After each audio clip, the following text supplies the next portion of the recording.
kesempatan kali ini saya akan membicarakan tentang bagaimana kita bisa menggunakan dongeng atau bagaimana kita bisa merancang dongeng untuk kepentingan bisa interaktif bersama murid-murid kita. Jadi dongeng ini tidak terbatas untuk murid guru PAUD aja, tapi kita juga bisa menggunakan dongeng itu bahkan untuk jenjang SMP dan SMA. Tergantung nanti materi apa yang kita bawakan kepada mereka. Atau mungkin untuk refreshing gitu, kita bisa membuat video dongeng atau mendongeng langsung di hadapan mereka. Jadi mereka itu bisa merasa ada interaksi yang menyenangkan antara gurunya dengan sama gurunya dan mereka kayak gitu.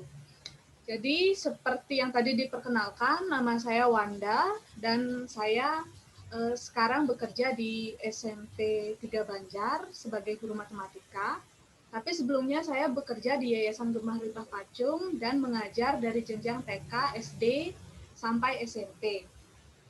Nah, di sanalah saya belajar gitu untuk mendongeng karena salah satu bahan ajar kita di sana adalah melalui mendongeng, menceritakan beberapa cerita kepada anak-anak, baik itu anak-anak PAUD, SD ataupun SMP. Dan beberapa kegiatan, karya, dan juga hal-hal yang bisa saya capai selama menjadi pendidik gitu. Di tahun lalu itu saya menghasilkan 3 buku. Yang pertama itu adalah ini hasil kompetisi. Ini buku cerita bergambar yang berjudul Dega Ingin Kulit Jerungga, dan 2 buku lainnya itu adalah buku kumpulan cerita. Yang satu ini Kebaikan Oleh Semua, itu buku kumpulan cerita yang berhasil saya dapatkan atau diterbitkan melalui kompetisi, dan juga satu lagi yang berjudul The Tales We Tell, itu saya buat bersama teman-teman saya di Yayasan Gemah Ripah Pacung. The Tales We Tell ini terdiri dari 15 cerita yang kami buat sendiri bersama 6 orang penyusun, dan di belakangnya itu, di setelah cerita itu ada beberapa kegiatan yang bisa kami lakukan gitu sebagai guru, atau kita lakukan sebagai guru yang terkait dengan cerita. Jadi saya sekarang mau coba untuk nanti akan ada sesi saya mencoba untuk menceritakan sebuah cerita, dan nanti kita akan membedah bersama bagaimana kita mendongeng secara interaktif.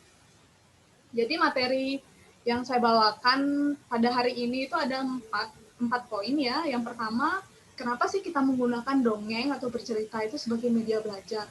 Kenapa kita tidak mengajar secara biasa aja gitu, membicarakan apa materi yang kita ajarin kepada siswa? Kenapa harus dengan cerita kayak gitu? Dan juga saya juga akan men-share sedikit tips bercerita atau mendongeng, kemudian bagaimana kita bisa merancang sebuah cerita yang sudah ada menjadi interaktif atau menarik dan bisa mengajak anak-anak itu ikut dalam cerita tersebut. Dan yang keempat, hanya saya jelaskan sekilas bagaimana kita bisa memilih kegiatan atau memikirkan beberapa kegiatan yang bisa kita kaitkan dengan dongeng yang kita bawakan.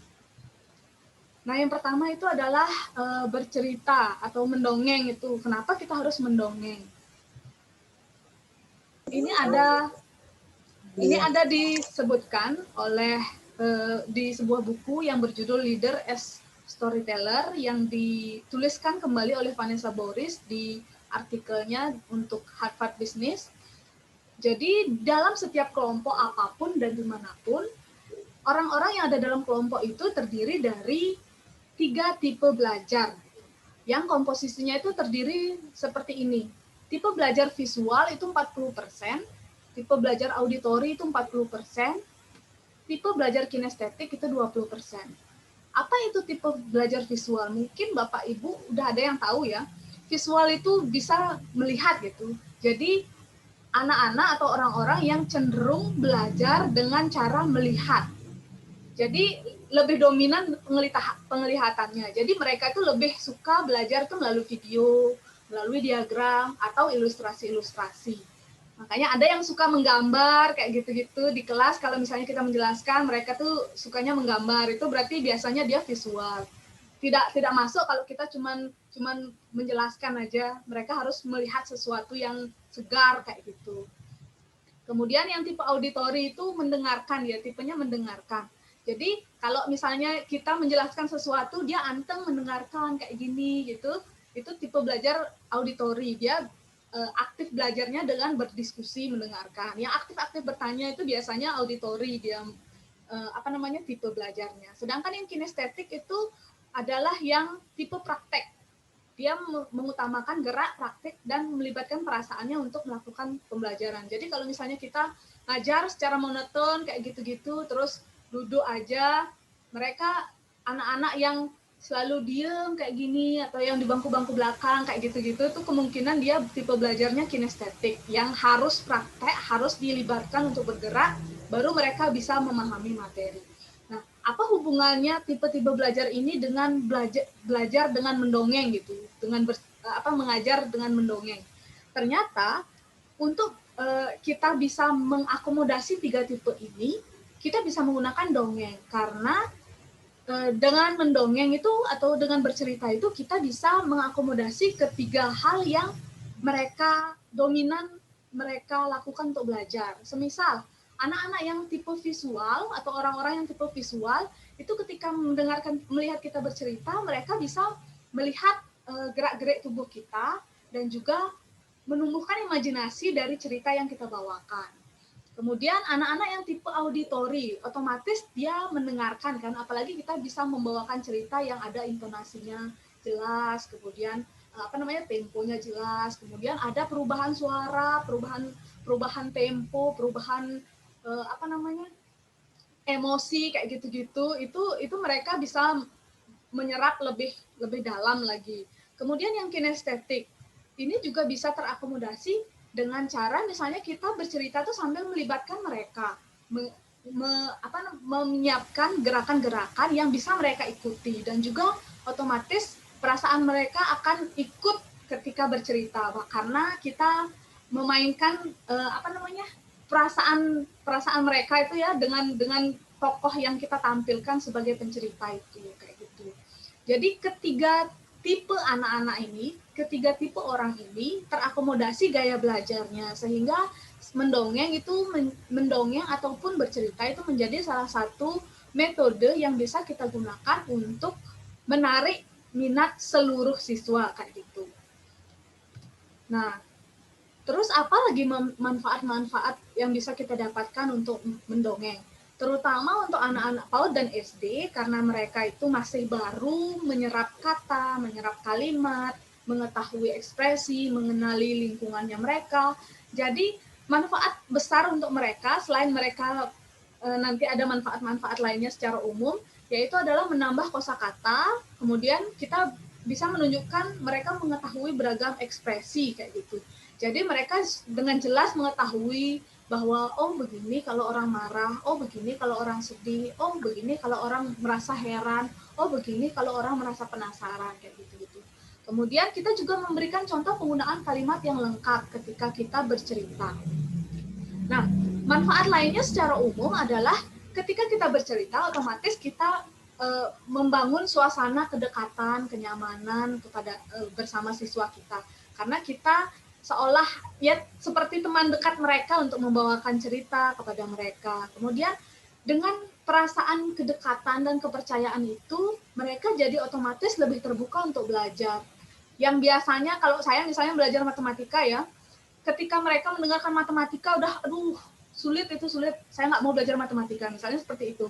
Jadi ketika saya menyajikan materi dengan menampilkan cerita gitu, video materinya saya buat bercerita, mereka itu lebih cenderung untuk mendengarkan dulu dan mau belajar kayak gitu.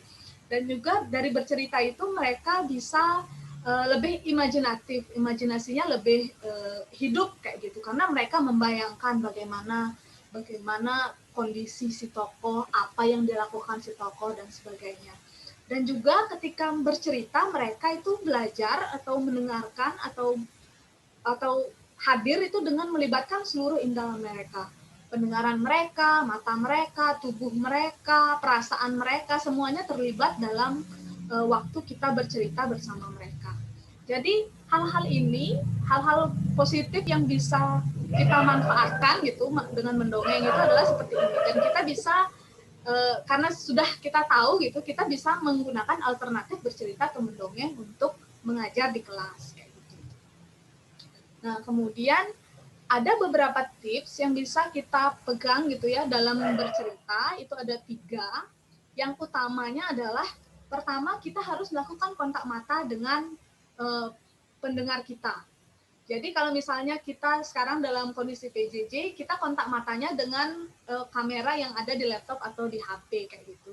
Tapi itu tidak menjadi masalah walaupun berjarak gitu ya, ketika kita melakukan kontak dengan video yang ada, kamera yang ada di laptop atau HP, kita itu seolah mereka itu menangkap seolah kita itu menyaksikan atau menatap mereka sendiri. Kemudian aturan lainnya adalah kita harus berbicara dengan percaya diri dan memperhatikan intonasi, sehingga membuat tokoh yang kita sajikan perjalanannya itu dia seolah hidup gitu, tokohnya itu hidup dan mereka bisa merasakan apa yang tokoh ini rasakan. Kemudian aturan lainnya adalah aturan yaitu mimik atau gerak tubuh. Jadi usahakan kalau misalnya gerak tubuh kita bergerak secara, misalnya ekspresinya lagi sedih nih, tokohnya lagi sedih, kita usahakan tidak tersenyum. Bagaimana menunjukkan ekspresi kesedihan kayak gitu. Harus sesuai dengan kondisi yang akan kita tampilkan. Terus durasi bercerita, gitu. Jangan bercerita terlalu panjang dan bertele-tele. Jadi durasi bercerita karena konsentrasi anak itu, kalau anak yang lebih kecil itu kurang dari 5 menit, sedangkan kita yang dewasa itu 5-10 menit. Jadi usahakan kita bercerita dalam ring seperti itu saja, 5 menit atau sampai 10 menit. Karena kalau lewat dari itu mereka akan bosan, kecuali kita bisa menampilkan sebuah cerita yang memang kontinu untuk melibatkan mereka dan kita bisa mengemas ceritanya dengan sangat-sangat menyenangkan. Kemudian yang sering biasanya kita tampilkan ya dalam bercerita itu adalah kita memberikan pesan moral. Jadi sebaiknya ketika bercerita itu kita tidak perlu menyampaikan pesan moral secara eksplisit. Kenapa seperti itu? Karena misalnya gini, kalau misalnya kita menceritakan sebuah cerita, otomatis anak-anak itu sudah bisa merasakan apa yang dirasakan tokohnya. Apalagi pembawaan kita untuk bercerita itu sangat baik gitu ya. Jadi karena mereka bisa merasakan perasaan tokohnya, otomatis nilai-nilai yang ada dalam cerita yang kita bawakan itu sudah terintegrasi dalam dirinya. Jadi kita tidak perlu menyampaikan lagi apa yang ada, pesan moral apa yang ada di dalam cerita. Itu seperti memberikan sesuatu yang sudah jadi ke anak. Sedangkan mungkin ibu yang masih belum unmute, bisa di mute dulu ya. Yang masih unmute, bisa di mute dulu. Oke.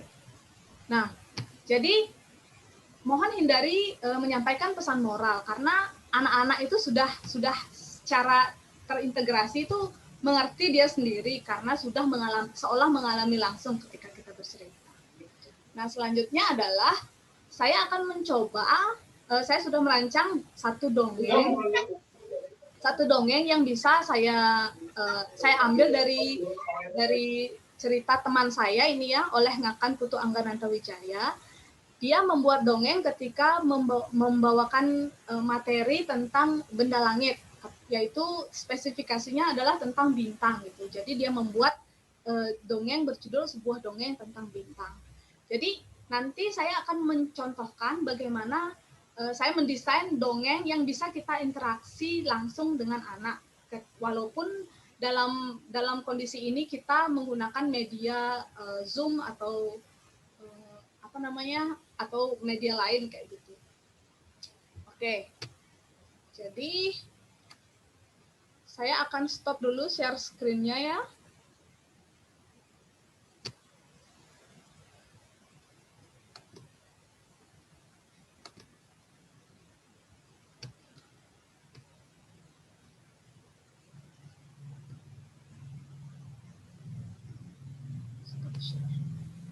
Oke. Oke. Jadi saya akan membawakan sebuah cerita yang berjudul sebuah sebuah dongeng tentang bintang. Suatu hari, ada anak yang bernama Starla. Starla dan ayahnya sedang duduk di teras rumah sambil memandangi bintang-bintang. Mungkin karena namanya Starla, dia jadi sangat suka dengan bintang-bintang di langit. Bintang-bintang di langit menurutnya keren sekali. Bintang-bintang itu bersinar, berkelap-kelip, menghiasi langit yang sangat gelap. Starla memandangi bintang-bintang sambil bernyanyi.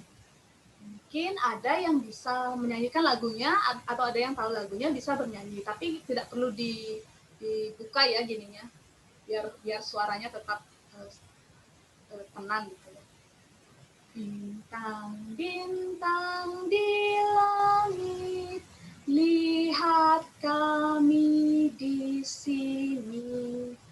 Kau yang jauh di sana, di langit tinggi dan indah. Bintang-bintang di langit, lihat kami di sini. Seandainya saja aku bisa pergi dan mengunjungi bintang-bintang, kata Starla. Mungkin kalau kamu berdoa pada bintang-bintang, kamu bisa mengunjungi bintang-bintang itu suatu saat nanti, permintaanmu bisa terkabul, kata ayahnya. Wah, Starla berpikir mungkin saja itu terjadi. Jadi, semenjak saat itu, Starla berdoa setiap malam memohon agar dia bisa mengunjungi bintang-bintang.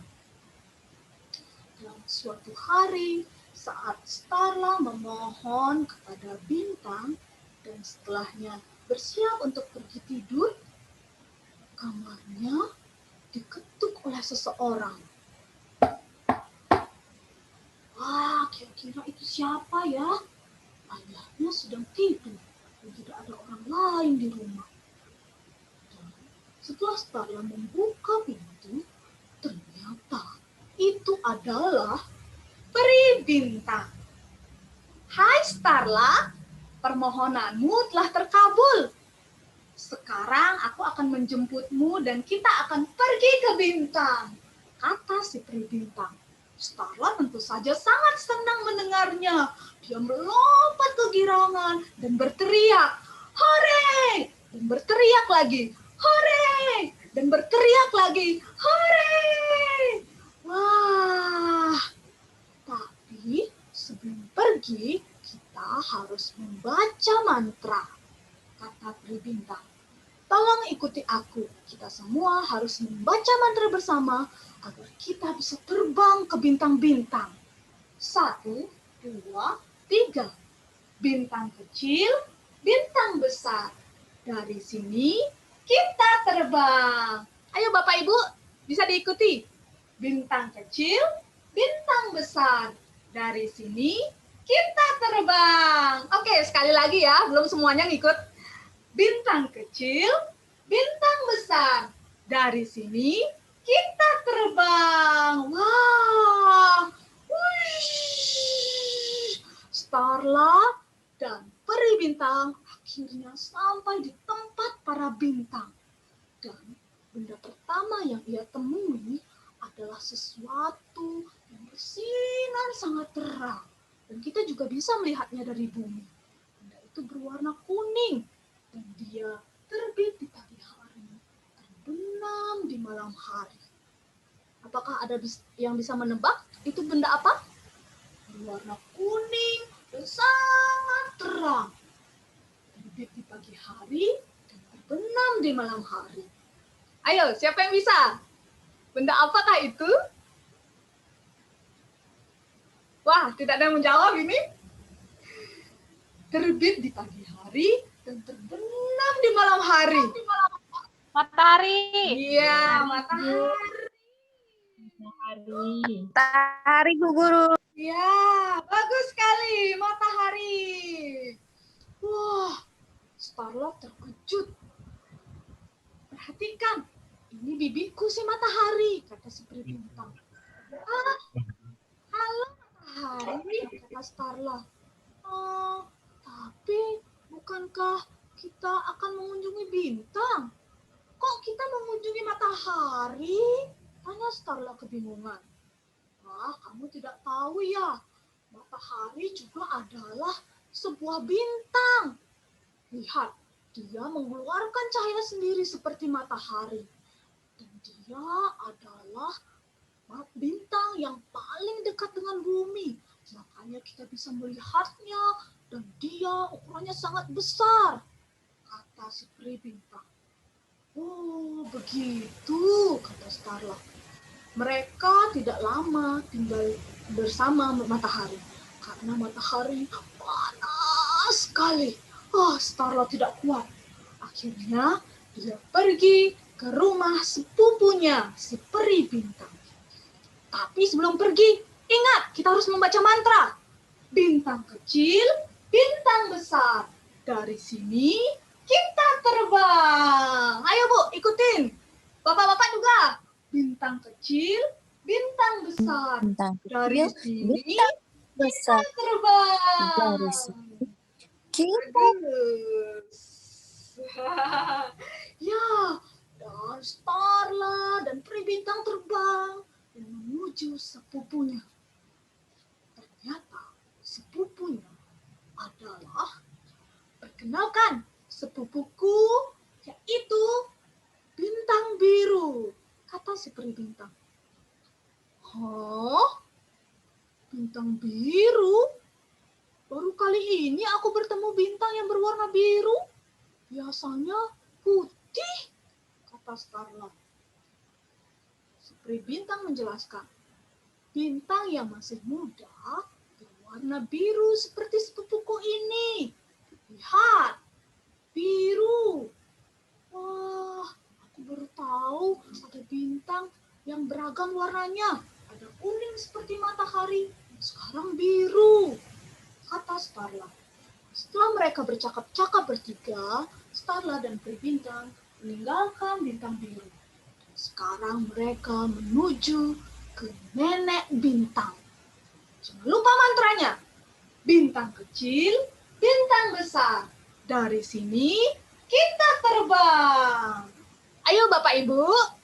Bintang kecil, bintang besar. Dari sini kita terbang. Bagus sekali. Ya. Nah, sampailah mereka berdua di tempat nenek bintang. Kali ini ada yang tahu kira-kira atau ada yang bisa mendebak kira-kira nenek bintang apakah berwarna seperti matahari atau bintang yang tadi atau memiliki warna lain? Warna lain. Warna apa kira-kira? Warna coklat. merah. Apa lagi? Merah. Lalu? Oranye. Wah, bisa jadi. Atau berwarna-warni seperti ini. Bisa jadi. Ungu juga bisa. Mari kita lihat ya. Ini dia si nenek bintang. Merah, ternyata Bu. Nenek bintang berwarna. Iya, siapa tadi yang menjawab merah? Ya, nenek bintang berwarna merah. Starla tentu saja terkejut lagi. Hah? Ada bintang yang berwarna merah? Tanyanya. Halo Starla, ini nenek bintang. Karena nenek adalah bintang yang tua, nenek berwarna merah, kata nenek bintang. Oh begitu, jadi bintang tua berwarna merah. Oh, aku baru tahu, katanya. Nenek bintang sudah tua dan biasanya bintang yang tua akan mati. Mati? Apakah nenek bintang akan mati? Tentu saja, kata si nenek bintang. Jangan mati, Nek. Kalau nenek mati, bagaimana aku bisa bisa melihat dari langit nanti saat malam. Jangan mati, Nek. Jangan. Starla sangat sedih. Nenek Bintang menenangkan Starla. Tenang saja, Starla. Mati itu adalah hal yang pasti. Ada bintang yang terlahir, ada juga bintang yang mati. Tapi biasanya kalau bintang itu mati, dia akan meluncur dan berubah menjadi bintang jatuh. Orang-orang di bumi sangat suka melihat bintang jatuh karena dia bisa mengajukan permohonan dan permohonannya akan segera terkabul, kata si nenek bintang. Seperti bintang-bintang yang lain mengabulkan permohonanku sehingga aku bisa ke tempat bintang-bintang ini ya, Nek, katanya. Iya, tapi biasanya kalau kamu berdoa pada bintang jatuh, permohonanmu akan jauh lebih cepat terkabul, kata si nenek bintang. Tidak lama setelah itu, nenek bintang mati dan berubah menjadi bintang jatuh. Ayah Starla yang sedang ada di bumi dan melihat langit pada malam hari waktu itu, melihat nenek bintang jatuh. Wush, segera dia mengucapkan permohonannya. Semoga nenek Starla besok datang dan membawakan hadiah untuk Starla, kata ayahnya memohon. Dan benar saja, esok paginya nenek Starla datang dan membawakan Starla sebuah hadiah yang sangat dia sukai. Hadiahnya berupa buku tentang bintang. Demikian ceritanya. Terima kasih. Oke. Setelah saya bercerita, mungkin bisa di-unmute sekarang pesertanya dan saya akan menanyakan beberapa pertanyaan. Kita akan berdiskusi bersama ya. Kira-kira dari tadi ketika saya mempresentasikan cerita tentang Starla atau cerita tentang sebuah dongeng tentang bintang ini yang tokohnya bernama Starla, kira-kira apa poin-poin yang membuat cerita tadi yang saya bawakan itu bisa interaktif? Mungkin ada yang mau berpendapat satu-satu ya. Yang membuat itu jadi interaktif itu karena gurunya mengajak siswanya untuk membaca mantra yang tadi Mantra. bintang kecil. Ya.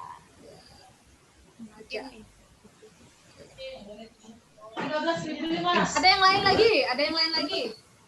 Yang jelas Bu gurunya menarik dan cantik. Asik.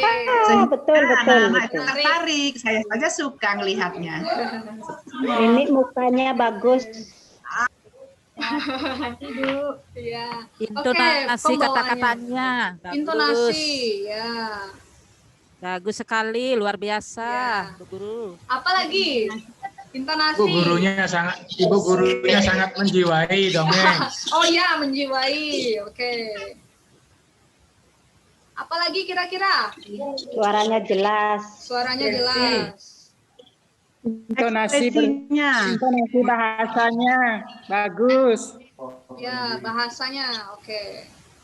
ekspresi, Ekspresi. Ya, sudah Ekspresi. betul. Ya. Apalagi? Pemain perannya. Pemain perannya. Oh ya, dialognya itu ya. Ya, dialognya itu pemain perannya luar biasa. Ya. Oke. ada interaksi antara pendengar dan pembawa. Oke. Tatapan interaksi. matanya. Asik. Pengenalan warna-warna. Asik, tatapan mata. Pengenalan warna. Pengenalan warna. Teman-teman ibu guru ini yang Oke. sangat senang nanti dipraktikkan. Iya Bu, yang harus dijawab itu menjadi Penguasaan IT-nya Ibu. Ya, penguasaan materi. Kan inti dalam berdongeng itu cuma lu nih paling poin mas interaktif tuh ragu tuh harus saling tatap menatap. Apa adanya dong? Bisa dia marah. Alat Jiwai. Nah, itu dong sana. Oke. Ini dong ini. Jadi setelah dirilis Karena ada mantra. ya, ada mantranya. Itu bagian yo. Berinteraksi gitu. Ada media yang digunakan dalam Ya, bercerita. Media ya, properti ya. Ya, bisa. Oke, jadi tadi ya setelah kita list, ternyata itu udah tips bercerita yang tadi saya sampaikan bahwa ada kontak mata diingatkan. Kemudian kepercayaan diri. Karena kita menguasai cerita, kita bisa menyajikannya dengan percaya diri. Memperhatikan intonasi dan membuat tokohnya itu seolah hidup. Jadi menarik gitu untuk anak-anak. Mimik dan gerak tubuh juga. Terus ceritanya itu sudah tidak terlalu panjang tadi kan, tapi mengajak anak itu kepuasan untuk anak. Mereka diajak berinteraksi, tapi ceritanya juga tidak terlalu panjang gitu dan pas gitu. Kemudian tidak ada pesan moral yang seperti tadi itu. Nah, sekarang bagaimana caranya saya merancang cerita yang biasanya sebelumnya itu adalah cerita tertulis biasa yang mantranya itu sebetulnya tidak ada dituliskan di bukunya itu. Itu saya yang menambahkan sendiri. Kemudian lagunya tidak ada. Itu saya yang menambahkan sendiri. Dan biasanya juga saya mengolah lagi ceritanya gitu. Tidak sesuai dengan ceritanya sesuai dengan cerita yang sudah ada atau kita bisa modifikasi, tapi kita juga mengolahnya dengan kata-kata kita sendiri.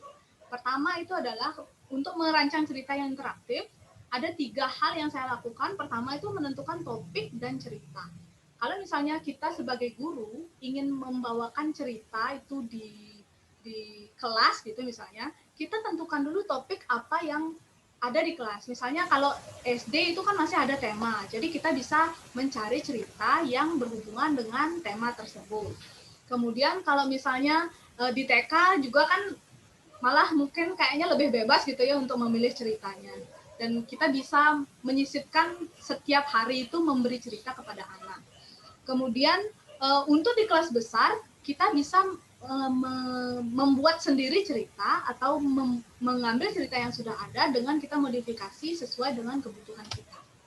Nah, ketika sudah menentukan topik, misalnya saya membawakan topik benda langit dan spesifiknya itu adalah tentang bintang. Jadi saya ambil cerita yang berhubungan tentang bintang. Kebetulan ada teman saya yang membuat cerita itu. Cerita tentang dongeng tentang bintang. Jadi setelah saya memilih ceritanya, yang saya lakukan adalah memahami cerita yang sudah saya pilih itu. Pertama yang bisa kita lakukan adalah ringkas dulu poin-poinnya, Bapak Ibu. Jadi kita ringkas poin-poinnya. Kira-kira tadi itu apa saja jalan cerita yang dari awal sampai akhir. Mungkin ada yang mau berpendapat. Apa pertama yang terjadi di cerita itu? Bisa di-unmute dulu untuk menjawab. Halo. Halo. Ya. Ayo Bapak. Adanya berbagai jenis atau warna bintang. Oh iya. Dan tadi ceritanya Pak, pas pertama itu apa yang terjadi di dalam cerita?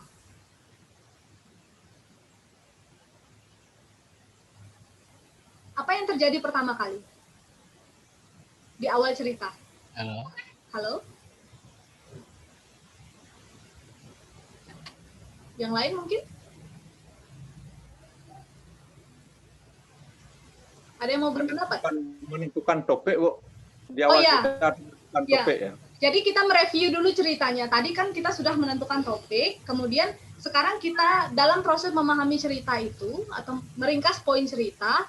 Tadi yang ketika Bapak Ibu saksikan itu apa yang terjadi di cerita itu dari awal sampai akhir. Saya contohkan ya, misalnya yang di awal terjadi adalah Starla itu sedang memandangi langit malam bersama ayahnya. Itu poin pertama. Kemudian apa yang terjadi setelah itu? Setelah memandangi langit. Dia memohon. Ya, berdoa, betul. Setelah berdoa, apa yang dia lakukan? Setelah berdoa didatangi oleh peri. Ya, didatangi oleh peri. Setelah itu? Diberikan kesempatan untuk dia ikut ke bintang. Ya, permohonan terkabul dan dia pergi ke bintang. Lalu? Nah, di bintang dia menemukan yang pertama itu adalah yang warnanya kuning. Iya, kuning, matahari. Lalu? Ya. Setelah itu melihat bintang yang berwarna biru. Ya, biru. Lalu? Yang terakhir neneknya. Nenek bintang itu berwarna? Bintang, ya, yang warnanya merah. Ya, setelahnya?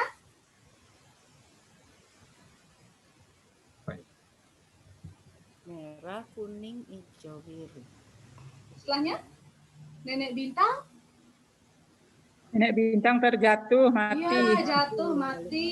Dan akhirnya di bumi apa yang terjadi?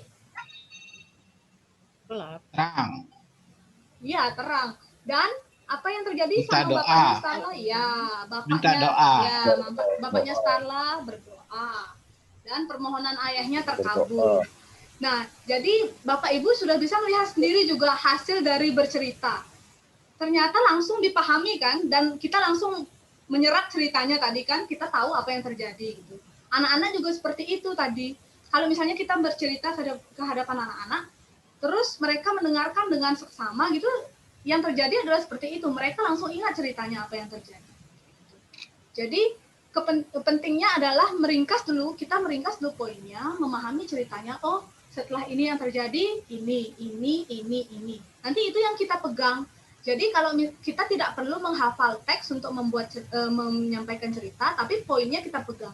Kalau misalnya poinnya sudah dipegang, kita tidak akan takut kelupaan.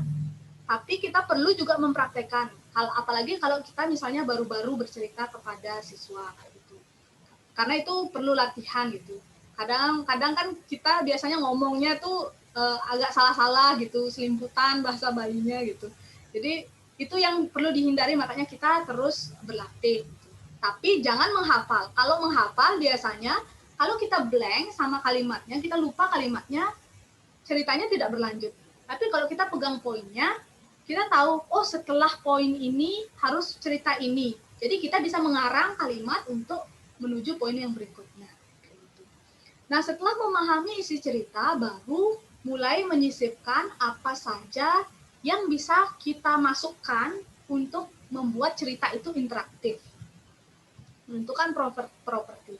Misalnya, kalau kita mau pakai buku cerita, kita gunakan buku ceritanya. Dan biasanya kan sudah ada, tinggal kita menunjuk apa yang teksnya atau gambarnya gitu kita tunjukkan ke siswa. Itu untuk propertinya buku cerita.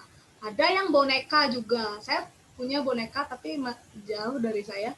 Nah, itu boneka juga bisa. Boleh bebas bonekanya, boleh boneka tangan, atau boneka binatang-binatang, atau hewan-hewan yang ada di rumah, kayak gitu-gitu. Kemudian wayang, seperti yang tadi saya buat itu wayang-wayangan, gampang sekali pembuatnya. Jadi kayak misalnya kita buat bintang, diwarnai, kemudian ditusuk, ditusuk gini sama lidi. Tuh, sangat sederhana. Kemudian bisa juga kita menggunakan hiasan kepala atau hiasan-hiasan lain atau pakaian yang sesuai dengan tema yang kita ambil. Atau menyiapkan properti sederhana, misalnya kayak bintang-bintang ini ditempel, terus di background-nya itu kita menggunakan kain seperti ini. Itu bisa. Itu properti yang digunakan gitu kan. Nah, selain properti yang digunakan, kita juga menyisipkan hal-hal lain. Misalnya, ada lagu yang berkaitan dengan topik ini dan bisa dimasukkan di dalam cerita. Kayak tadi saya menggunakan lagu, itu sebetulnya lagu Twinkle Twinkle Little Star, tapi versi bahasa Indonesia. Ada lagu bintang-bintang yang lain kan, ada bintang kecil, bintang kejora, kayak gitu, itu bisa juga dimasukkan. Itu tergantung apa yang sudah familiar didengar oleh anak, itu bisa. Atau kita menyajikan lagu yang baru, sama sekali baru untuk anak-anak, itu juga boleh. Dan bisa kita melakukan pengulangan. Tadi kan saya menyanyikannya sekali. Bisa kita contohkan, misalnya kalau anak-anak baru, bagi anak-anak, kita contohkan sekali, terus aja mereka bernyanyi bersama. Kayak gitu. Nah, selanjutnya yang saya poinkan lagi, diambil tadi, yang saya siapkan adalah menyiapkan sesuatu yang bisa mereka ulang-ulang dan terus ingat. Kayak tadi kan, kebetulan cerita ini ada pengulangan untuk dia pergi pindah-pindah ke satu tempat yang lain. Jadi saya buatkan itu mantra gitu yang bisa mereka lakukan atau ucapkan secara berulang. Anak-anak biasanya suka itu dan dia menunggu ceritanya, kayak dia menunggu sesuatu gitu. Aku mau terlibat dalam cerita ini. Nanti pada saat ada kalimat itu aku mau ngomong lagi, kayak gitu di anak-anak biasanya. Kalau misalnya anak-anak yang lebih besar, biasanya agak pemalu dia. Kita bisa menyiapkan sesuatu yang lain, kayak misalnya suruh dia ngikutin gerakan kita, atau buat tebak-tebakan seperti tadi. Suatu benda yang kuning, terang, terbit di pagi hari dan terbenam di malam hari, kira-kira itu apa, kayak gitu. Itu bisa juga kita lakukan untuk menarik anak-anak biar bisa berinteraksi.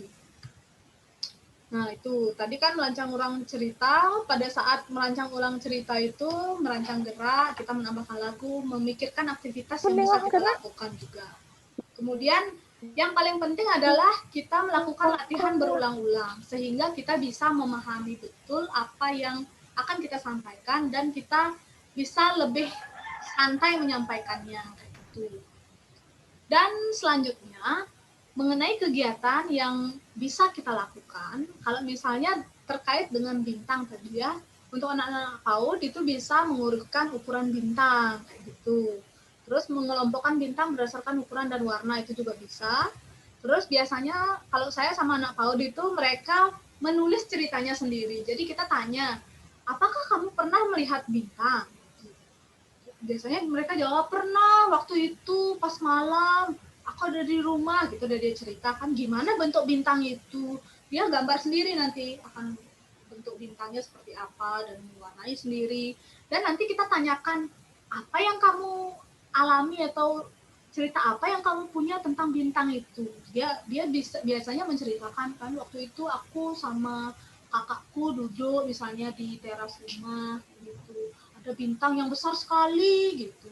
Itu kita tulis di buku gambar mereka, kayak gitu, sambil mengetahui. Biasanya anak-anak sangat senang ketika kita tanyakan apa yang mereka alami gitu. Jadi ketika mereka sudah menggambar, menulis, terus kita menuliskan ceritanya, itu mereka bisa sangat senang.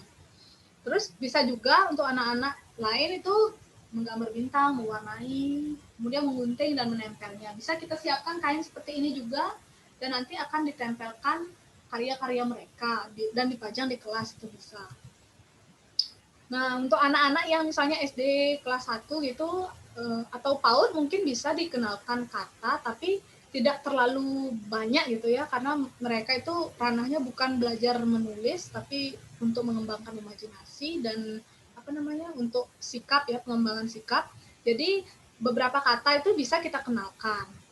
Untuk anak kelas 1 sama 2 mungkin sudah ada diktenya, terus ada hitung-hitungan matematikanya, kayak kita buatkan aja kayak pohon bintang gitu. Ada bintang dengan aneka macam ukuran kayak gitu, atau aneka macam warna. Jadi kita kelompokkan nanti berapa jumlah bintang yang berwarna merah, berapa jumlah bintang yang berwarna biru, dan sebagainya.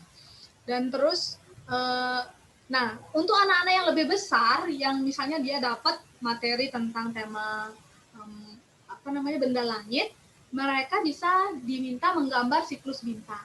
Jadi sebetulnya secara pengetahuan umum, cerita Starla yang cerita tentang bintang itu sudah mencakup pengetahuan umum tentang bintang, bahwa bintang muda itu berwarna biru, nanti dia akan berubah warna, berwarna merah, dan ketika dia sudah merah dan bintang tua itu, nanti dia akan ada dua hal yang terjadi. Bintang itu mati atau bintang itu meledak dan menghasilkan ledakan supernova kayak gitu misalnya.